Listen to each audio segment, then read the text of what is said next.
We'll just have a conversation, and remember, Andrew will cut it out and he'll show it to us before we show it anywhere else. So Okay. you'll have a chance to say, I'm okay, nervous. good or not. Well, it's just us talking. So yeah, yeah. Oh, well, we're going to go ahead and get started here, Andrew. All right.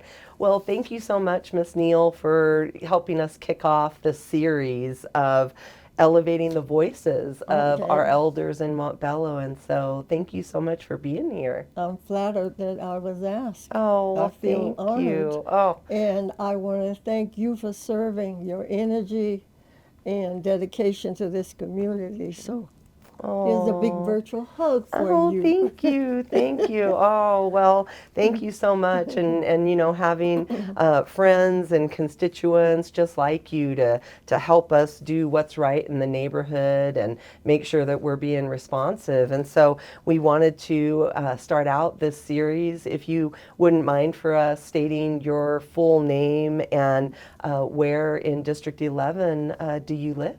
Yeah. I am Louise Elaine Taylor. I'm Taylor Neal.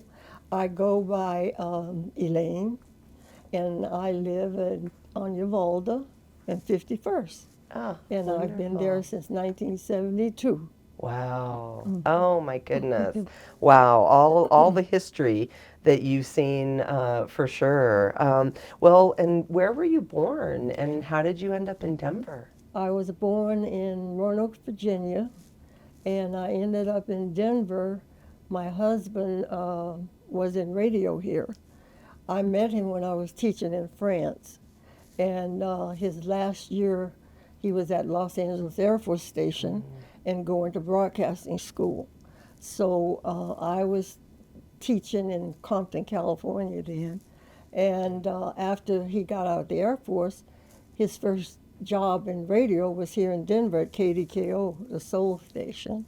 And I was Ah, back in California finishing my master's. okay. But we Okay. liked Denver. We decided to live here. So he left KDKO and came back to Los Angeles and was a news reporter for NBC. But we liked Denver, so we came back here. Oh, well, we're glad you chose to come back to Denver and make it your home. And now when you were in France, you were a teacher, is that right? Yes, I Okay. taught elementary school. And the base I taught on, my brother fought on that very same base during World War II, and he fought the Germans on that base. So Okay. it really meant a lot to me. Oh my goodness, Yeah. yes. Wow. Well, that's something that, you know, especially for our young people in the neighborhood and the community that, you know, they lived through the global pandemic, but, you know, talking to our older adults about the impacts of war and Mm-hmm. especially World War II and during that period of history. And Yes. what do you remember about being in France at that time with your husband? Well, actually, we were introduced and we were friends. And he is a history buff. So he knew about all of the World War One, World War II, and he had a car, so he would take me to those areas and historical places. And one day, one of the guys said, "You know, Sergeant Neal really likes you." I said, "He's a nice friend," but he said, "No, he really likes you." So we just became from friends to lovers, and then he proposed to me, and I accepted. And 1 week later, President de Gaulle of France said he wanted all American troops off French soil. And Bill was one of the first to go. And he was transferred to Holloman Air Force Base. Okay. And Wow. then he went to Vietnam. We were married. I came back and we were married. And I would like to tell this part of the story. Um, I filled out an application to be a teacher at Holloman Air Force Base where he was. And they kept after me. We're so anxious to see you because they read my references and everything. Well, when I got back to the States and Bill came to Virginia, we were married. Then I went to Holloman Air Force Base, and I went to the office to get my job, and they didn't have a job. They didn't have a teacher's opening.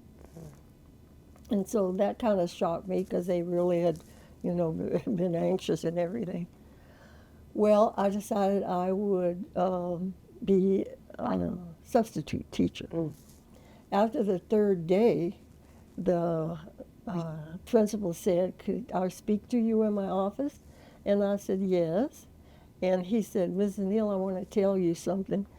I got a call. The reason I call you the substitute because I got a call from the Director of Personnel Secretary that says there is a teacher who applied, didn't get the job, and her record outshines everybody."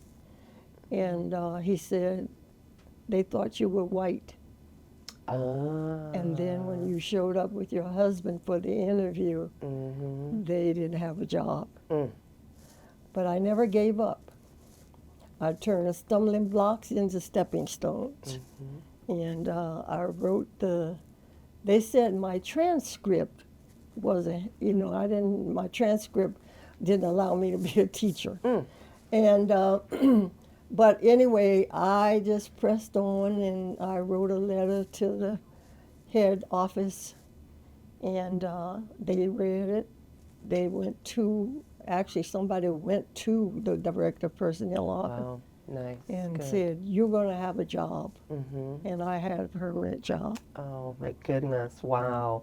Yeah, those experiences and how you press through that discrimination and racism, and one of those, skills, I think, is where you don't give up and you keep pressing through hard times. Are there other lessons that you've learned throughout your life that you could share with us, how you got to be at this glorious, glamorous place you are in life?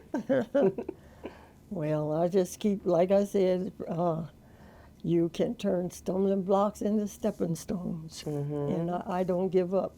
I give my all, and I pray to God that my talents, because I think God gives us all a talent. It's left to us to find out what that is and use it with a passion, and that's what I try to do. Oh, well, you are such a good role model of really living and being in your talent and your passion, because you can just see it keeps you young, it keeps you spry, and gives you that oomph to keep going in life.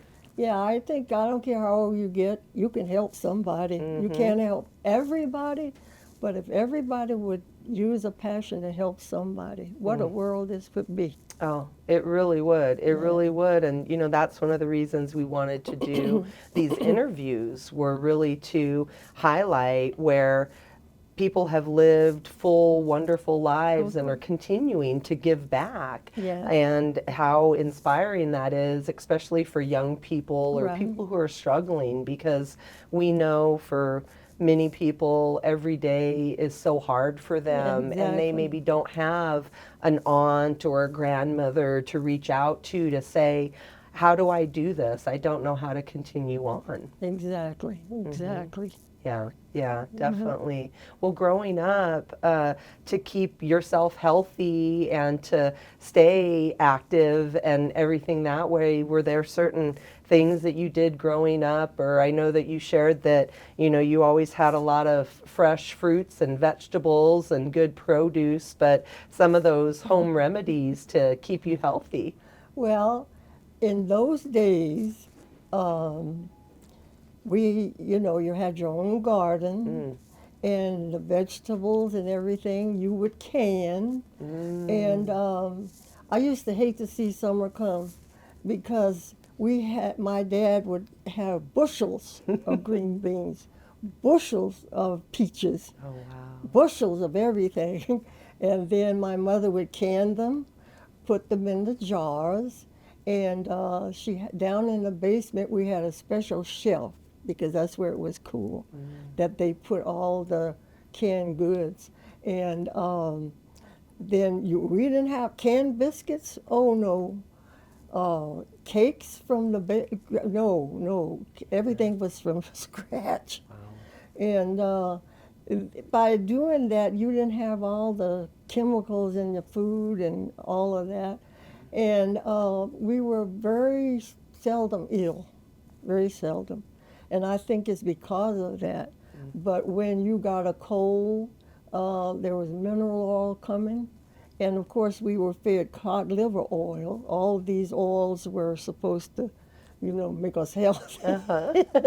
And then when you got a cold, you had castor oil and orange juice because the orange juice was the vitamin C. Okay. And then if you had a chest cold, they made what is called a poultice, and it's made out of onions. And then they put that on your, with a little flannel, put it on your chest. Chest repair. And that would, we didn't know what it was to go to the pharmacy and get drugs. We didn't have all that. Right. And I think by doing that, we were long livers. My mother passed 2 weeks shy of her 98th birthday. Wow. And my dad was 96 when he passed.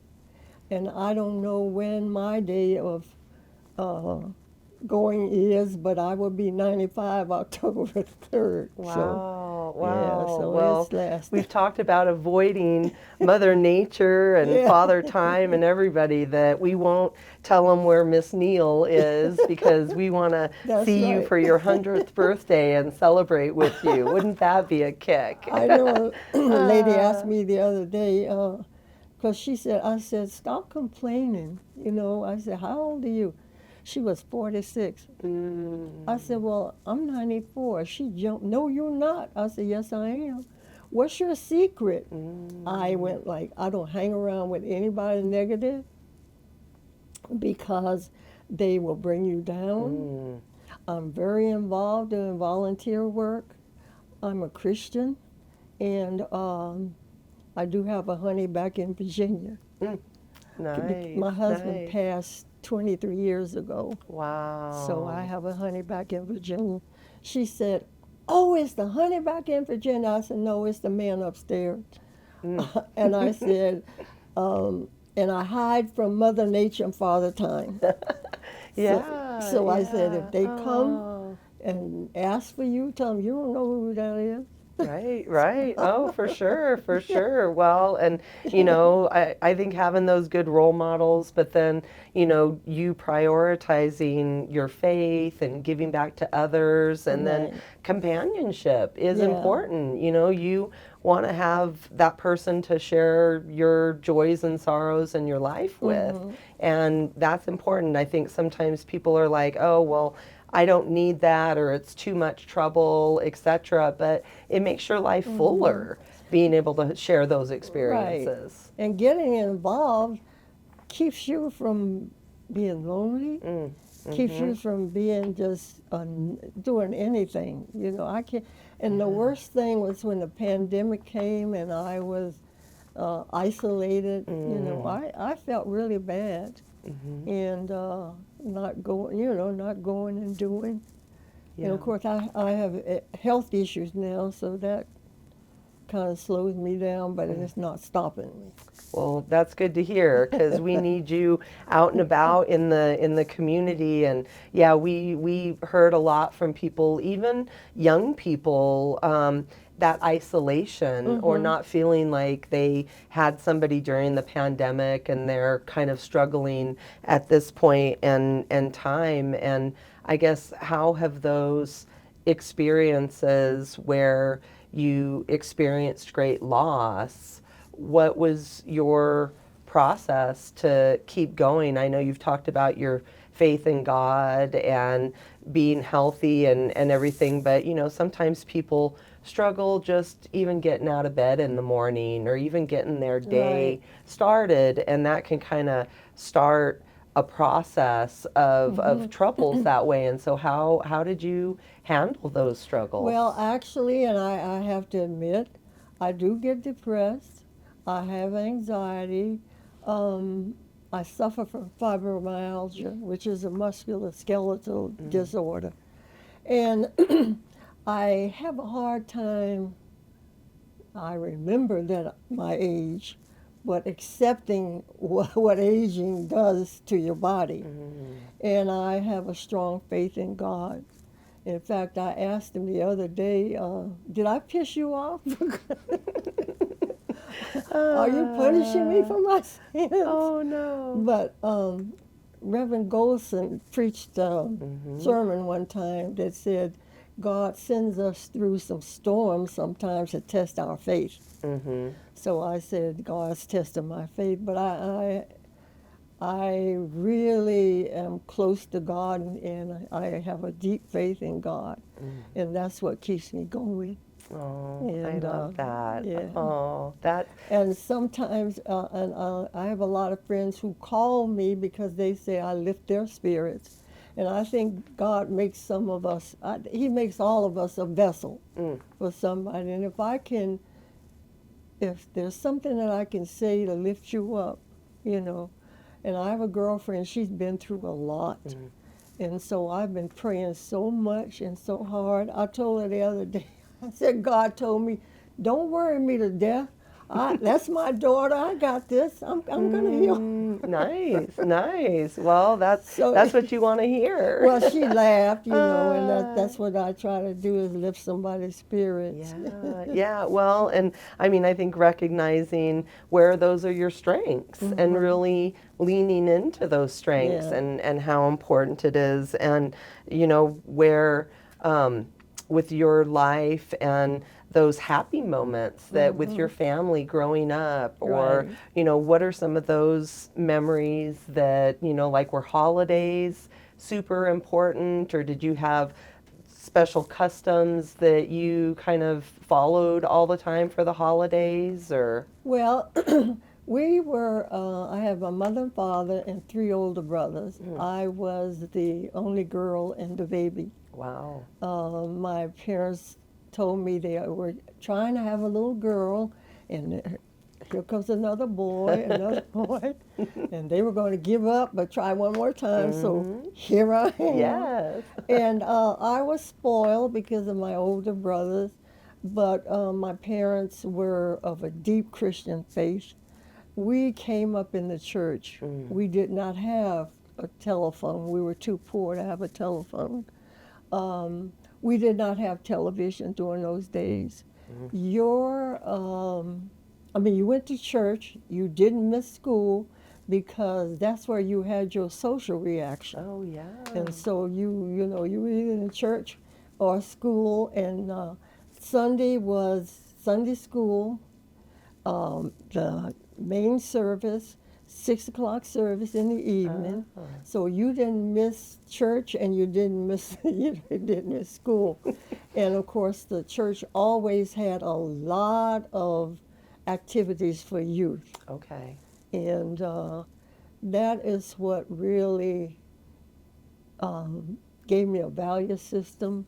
And we, after Sunday, my mother would get up on early Sunday morning, cook the Sunday dinner, make the biscuits, make everything. After church, we went home, sat down at the table, and had, our meal and interaction and everything. And that just went on day after day. We were a close family. And having 3 older brothers, I was spoiled. Oh, I bet. I bet. They really, Yeah. I'm sure, doted on you, and especially your family waiting for you to come along Yeah. and everything. Oh. And I'd like to say this too. My father, we were poor, but we didn't know we were poor. He did not have a car. He had a bicycle. And every day, I never knew my father miss work. Snow, rain, he would ride that bicycle 20 miles. Oh my goodness. And he was working for the American Viscose Association. My mother worked for the same company. She would be a housewife, washing, and we didn't have a washing machine. It was scrubbing. Hang your clothes outside.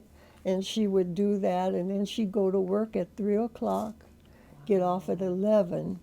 The buses stopped you know, at, Oh, running. at 11. Yeah. So she had to get off the bus and walk home for maybe it was about a mile or two Wow. after 11 o'clock at night. And this went on for years. But she kept us going. We all had, as children, we still had things we had to do. We had tasks, and you did them. Yeah. You know, Yeah. so. Wow. But they gave us a value system. They loved us. They taught us how to love each other. And I am who I am because of my parents. It sounds like it. It Yeah. sounds like it. I mean, you had amazing role models that Yes. even in tough times and with, you know, poverty or having a lack of things, they didn't dwell on it. They were trying to move forward and really do that. And yeah.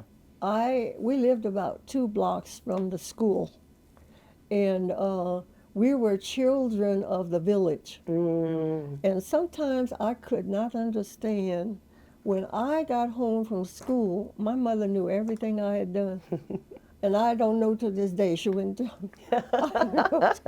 I don't know to this day. But along the way, somebody would see us and tell my mom, "Well, I saw Herbert doing this. I saw Elaine doing that." You know? Oh my goodness. Yeah, well, you know, you had a different communication Right. channel that way, and maybe it wasn't cell phones, but somebody was telling somebody yeah. what you were up to and everything that way. Oh my goodness. And Wow. we were Boy Scouts, and my brother was in the Boy Scouts. I was in the Girl Scouts. Okay. As a matter of fact, one of my brothers was the first Eagle Scout. Oh. We were Negroes in those days. So he was the first Negro Eagle Scout in the state of Virginia. Wow. And he okay. also was one of the first Negro police officers to be hired. Okay, wow. Was he the only brother that went into law enforcement, or did you Yes, have he was the others? only Because brother. you were a probation Right. officer, correct? Right. You were, okay. Yeah. Yeah, okay. My youngest brother, I always said he was the brains in the family. He was with the National Security in Washington, Okay. and he deciphered codes. Wow. That's what he did. My oldest brother could not go, and it was not a volunteer. You were drafted. My oldest brother was he couldn't go because he had been hit by they had moonshiners. You know what a moonshiner is? Oh, yeah. Yeah. Yeah. The police were chasing the moonshiners, and the moonshiners hit my brother, knocked him over, you know, up in the air and over. So he had a displaced hip, so he couldn't go in the military. But my youngest brother was in the military, and also my middle brother.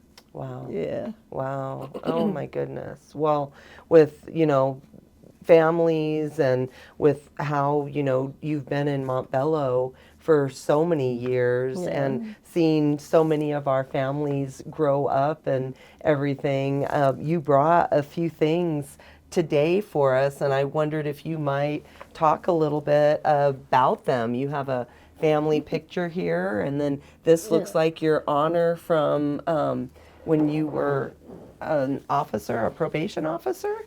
Yeah, well, actually, I was made honorary lieutenant. Oh, well, gosh, And, yeah. Yeah, it was given to me by the Denver Police Officers Foundation. Okay. Because I have been with them since they started in 1999. Wow. And because of my work and work with them, and also the money that I have given, That's as beautiful. well as gotten from other people. Right, right. Oh my gosh, for So, sure. yeah, All so- those programs and everything. Yeah, Oh so my I was goodness. honored making honorary lieutenant. Yes, okay, Yeah. okay. Well, and then this is a picture of your family as well then. Yes. Right there. And okay. I think my mother and I look like sisters. Oh my goodness.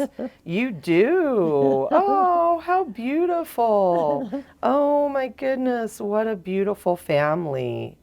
Oh, and your three brothers Yes. there. Oh, so handsome. Oh my goodness. Wow. Oh, Yeah. that's gorgeous. Well, thank you for bringing that. And, Yeah. as we've been talking about, your life and the neighborhood, and are there any words of wisdom or anything that we've maybe missed talking about that you'd like to share? Well, talking about words of wisdom, I would like to, may I read something to you? Please. Oh, that would be beautiful. Okay. This is called Eagles in the Oh, Storm. The analogy of the eagle using the wind to lift it higher and rise above the storm is like using stumbling blocks as stepping stones. The eagle knows when a storm is approaching. It will fly to a spot and wait for the winds to come. When the storm hits, it sets its wings so the wind will pick it up and lift it above the storm. While the storm rages below, the eagle is soaring above it. It simply uses a storm to lift it up, and it rises above the storm. oh, that is so And actually, that's beautiful. from Isaiah, um, in the Bible, In the in Isaiah. Bible. Yes. Yeah. Oh, oh. And my heart is working with youth, and all of my professional jobs have been teaching, and I was a Y-Teen director, Y-Teen counselor in Memphis, Tennessee, at the YWCA there. And how I got into teaching, the kids would come in, they would be complaining about the teachers and what they were like, and I thought, wait a minute, I'm going to go back to school and get my certificate and be a teacher. Yes. And maybe I can help. So that's what I did. And Yeah. I was a teacher for 14 years and then became a probation officer. And you Juvenile help many probation. more young women through your Chrysalis program. Is Yes. that right? And helped young women get back on track and Yes, everything? well, what happened was, I love kids, and they used to tease me, you have the cream of the crop. I said, no, I have the cream of the crop. They're just off a little bit, but whatever I saw, whenever I saw there was a problem, I would, go up in here, go up there, and come up with some kind of program. And that's how I came up with the Chrysalis program, which is for teenage prostitutes. And the reason why it was named Chrysalis, because of the evolution from the worm to the beautiful butterfly. Right. Yeah. Right. Oh. And Wow. and you, it sounded from the stories you were saying, and in the city, we're always trying to combat sex trafficking and all kinds of things that happen, especially to younger and younger children, Right. quite frankly. And I remember you telling stories about how you were kind of talking about how you would shift the lessons that folks learned in some very horrible situations into those life skills Right. of perseverance and resilience and keeping track of your finances and everything that way to help them move out of that Right. situation. Exactly. You gave the real talk when it was necessary. Yes. I remember social work at Montbello several years ago asking me to speak to a class, and I said, okay. And so what I did was I found out how many kids there was in that class. I think it was 30-some. So what I did was got $30-some bills, and I scrambled up some, and some were brand new. I went to the bank and got them. And when I spoke, I had each kid to take $1. And when they were watching, I would take some and do this and stomp it down on the floor. And so when I passed around to give everybody $1, everybody wanted the clean ones. So what I was trying to say is, I don't care what happens to you, you still have value. And that's what I did. I held up the dollar bill, clean one, the dirty one, crumbled up one. How much is this? $1? How much is this? $1. I said, has the value changed? No. Well, that was the moral of the story. Right. Is that, right. And it's something that I think was easy to catch on to. I don't care what happens to you, you have value. Yes. Yes. Yeah. Oh, knowing your worth is one of the most powerful lessons I think a human being can learn. And sometimes it takes folks a longer time than others to learn it, but you being able to share that with folks and role model it. Yeah, and I love kids. I didn't have any of my own, but I love them. And I would like, if I could, read self-inventory. Yes, please. Because I tell wonderful. kids are going through a lot these days. Yes. With the gun violence, you go into school, you don't know whether you're going to be shot or killed. And you turn on the television, there are political divide and racism and hate and people blowing up things. Kids have a lot to deal with. The bullying, and kids are committing suicide. Yes. And we as adults have to get in there and help. But anyway, one of the things that I try to, that I don't care what you're going through, you need to look at yourself, make a self-inventory. And so am I happy with myself? Do I have low self-esteem or poor self-image, or failures and past mistakes affecting my self-esteem?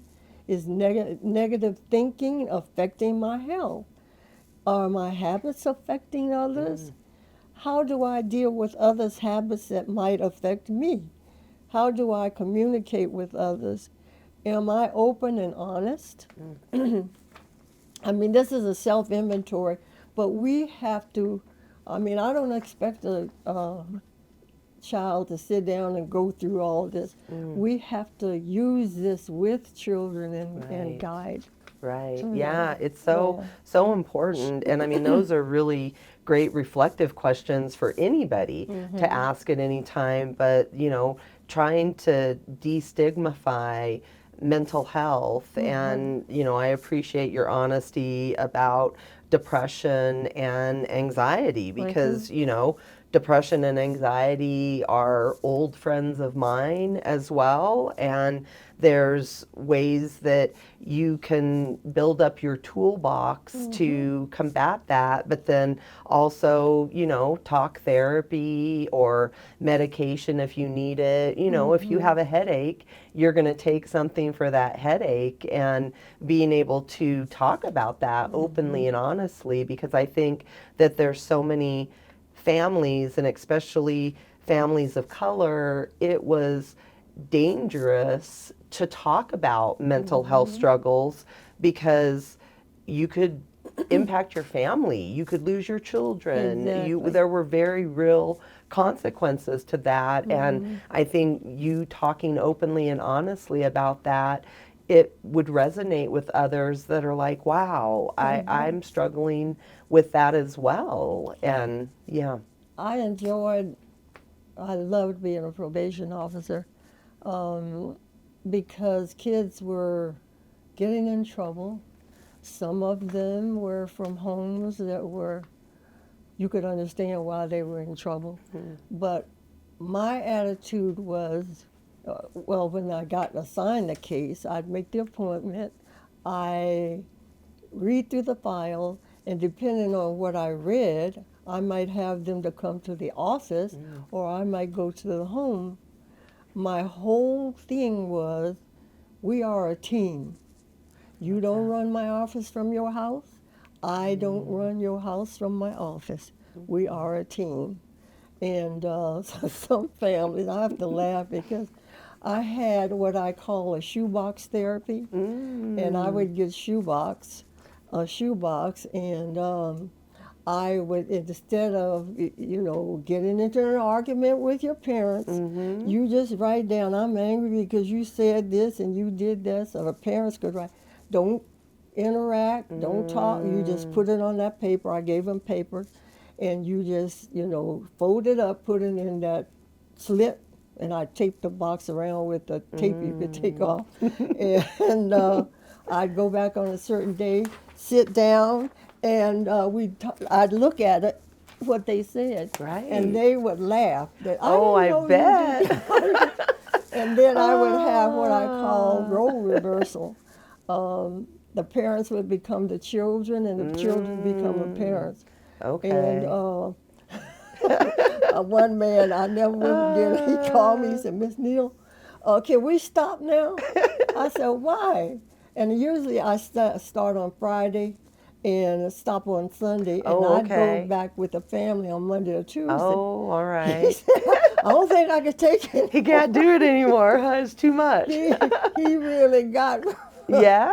So that, yeah. we would talk about how you react to each other, and how you trigger things, and how your button was pushed. And so, I would like to help. Oh my God, you talking about that is so amazing, because many of those same skills are what we need just today. And how you were so almost before your time in what you were trying to accomplish with families. And got to give credit where credit is due. It sounds like you had loving parents who encouraged communication and support of each other, and what a beautiful gift that you're able to continue with that legacy and continue giving that back to the community. Oh my gosh. And I used to tell the kids also, what you do today will determine what it's going to be like in the future. And there's one young lady that stands out in my mind to this day. I used to tell her, you are going to be a mother one day. You're going to get all this back. Well, sure enough, one day she walks in my office and she said, I want you to meet my daughter. And she said, you were so right. I'm getting it all back. I went, nah. Exactly.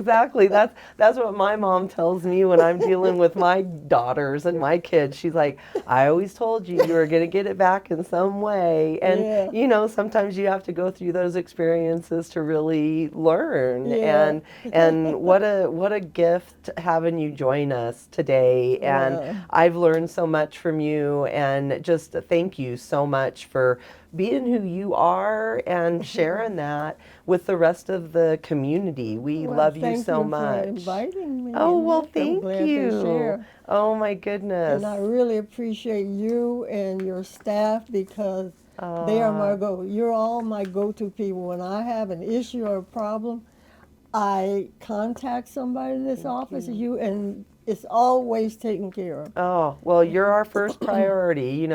We learned long ago that customer service makes all the difference. And if you can handle a problem right away, it doesn't get a bigger problem on down the road, and where, we want to be responsive. So thank you for everything. And we'll probably have this up on YouTube, and we'll share it out. And so, we love honoring you and all your work. So thank you again so much, Miss Neal. I really appreciate it.